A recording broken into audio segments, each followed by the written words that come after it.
Hi hello ನಮಸ್ಕಾರ ಸ್ನೇಹಿತರೆ, ರನ್ನ ಟಿವಿಗೆ ನಿಮ್ಮೆಲ್ಲರಿಗೆ ಸ್ವಾಗತ. ಸ್ಟಾರ್ ಸುವರ್ಣ ವಾಹಿನಿಯಲ್ಲಿ ಪ್ರಸಾರವಾಗುತ್ತಿರುವ ಜನಪ್ರಿಯ ಧಾರಾವಾಹಿಗಿರುವ ಆಸೆ ಧಾರಾವಾಹಿಯಲ್ಲಿ ಮೀನಾ ಪಾತ್ರವನ್ನು ನಿರ್ವಹಿಸಿಕೊಂಡು ಹೋಗುತ್ತಿರುವವರು ಪ್ರಿಯಾಂಕಾ DS ಅವರು. ಇವರು ಮೊದಲ ಬಾರಿಗೆ ಕಲರ್ಸ್ ಕನ್ನಡ ವಾಹಿನಿಯಲ್ಲಿ ಪ್ರಸಾರವಾಗುತ್ತಿದ್ದ ಪುಣ್ಯವತಿ ಧಾರಾವಾಹಿಯಲ್ಲಿ ನಾಯಕಿಯಾಗಿ ಪದ್ಮಿನಿ ಪಾತ್ರವನ್ನು ನಿರ್ವಹಿಸಿಕೊಂಡು ಹೋಗುತ್ತಿದ್ದರು. ಪುಣ್ಯವತಿ ಧಾರಾವಾಹಿ ಮುಖಾಂತರ ಕನ್ನಡ ಕಿರುತೆರೆಗೆ ಎಂಟ್ರಿಯನ್ನು ಕೊಟ್ಟಿದ್ದ ಪ್ರಿಯಾಂಕಾ DS ಅವರು ಪದ್ಮಿನಿ ಪಾತ್ರದ ಮುಖಾಂತರ ಸಾಕಷ್ಟು ಜನಮೆಚ್ಚುಗೆಯನ್ನು ಪಡೆದುಕೊಂಡರು. ಆದರೆ ಪುಣ್ಯವತಿ ಧಾರಾವಾಹಿಯು ಕಡಿಮೆ ಸಮಯದಲ್ಲಿಯೇ ಅಂತ್ಯವನ್ನು ಕಂಡಿತು. ಬಿಗ್ ಬಾಸ್ಗೋಸ್ಕರ ಈ ಪುಣ್ಯವತಿ ಧಾರಾವಾಹಿಯನ್ನು ಅಂತ್ಯಗೊಳಿಸಲಾಗಿತ್ತು.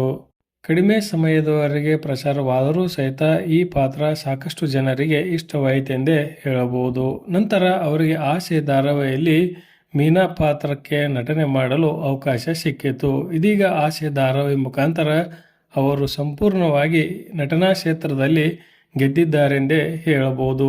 ರೀಲ್ಸ್ ಮಾಡಿಕೊಂಡಿದ್ದ ಪ್ರಿಯಾಂಕಾ ಅವರು ಪುಣ್ಯವತಿ ಧಾರಾವಾಹಿಗೆ ಆಡಿಷನ್ ಕೊಟ್ಟಾಗ ಅವರು ಸೆಲೆಕ್ಟ್ ಆಗಿದ್ದರು. ಆನಂತರ ಧಾರಾವಾಹಿಗಳಲ್ಲಿ ನಟಿಸಲೇಬೇಕು ಎಂಬ ಹಠವನ್ನು ಹಿಡಿದು ಅವರು ನಟನಾ ಕ್ಷೇತ್ರದಲ್ಲಿ ಮುಂದುವರೆದರು.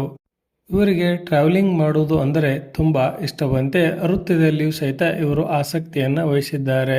ಆಸೆ ಧಾರಾವಾಹಿಯಲ್ಲಿ ಮೀನಾ ಪಾತ್ರವು ಸಾಕಷ್ಟು ಪ್ರೇಕ್ಷಕರಿಗೆ ಇಷ್ಟವಾಗಿದೆ. ಸೂರ್ಯ ಮತ್ತು ಮೀನಾ ಅವರ ಜೋಡಿ ಪ್ರೇಕ್ಷಕರಿಗೆ ಸಾಕಷ್ಟು ಇಷ್ಟವಾಗಿದೆ ಎಂದೇ ಹೇಳಬಹುದು.